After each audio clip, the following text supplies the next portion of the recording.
உணர்ந்து போரிடும் எண்ணத்தை கைவிடுறாங்க. அதுக்கு பிறகு ஔவையார் அதியமான் நெடுமான் அஞ்சியை பார்க்க தகடூருக்கு வராங்க. ஔவையை அன்போடு வரவேற்று உபசரிக்கிறார் மன்னர் அதியமான். அப்பொழுதுதான் மன்னர் ஒரு நெல்லிக்கனியை ஔவைக்கு கொடுத்து அதை உண்ணும்படி வற்புறுத்துறாரு. ஔவையும் அதை சாப்பிடுறாங்க. அந்த நெல்லிக்கனியின் சுவை வித்தியாசமாக இருந்ததுனால ஔவை அதியமான் கிட்ட அந்த கனியை பற்றி விசாரிக்கிறாங்க. அது ஒரு அதிசய நெல்லிக்கனி என்றும் அதை சாப்பிடுறவங்க நீண்ட காலம் வாழ்வார்கள் என்றும் சொல்றாரு அதியமான்.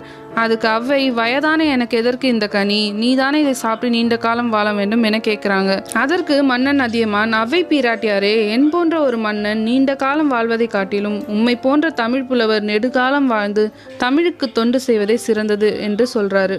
அதன் பின்னர் ஔவை நெடுங்காலம் வாழ்ந்தார் என்று சொல்லப்படுது. அவரோடு மாவீரனும் சிறந்த தமிழ் நெஞ்சனும் ஆகிய அரசன் அதியமன் நெடுமன் அஞ்சியின் புகழும் ஔவையுடன் வாழ்கிறது. இத்தமிழ் மூதாட்டியின் பெயர் அகர வரிசையில் 11ஆம் எழுத்தாகிய அவ் என்னும் எழுத்தில் துவங்கும் ஔவை என்ற பெயர்.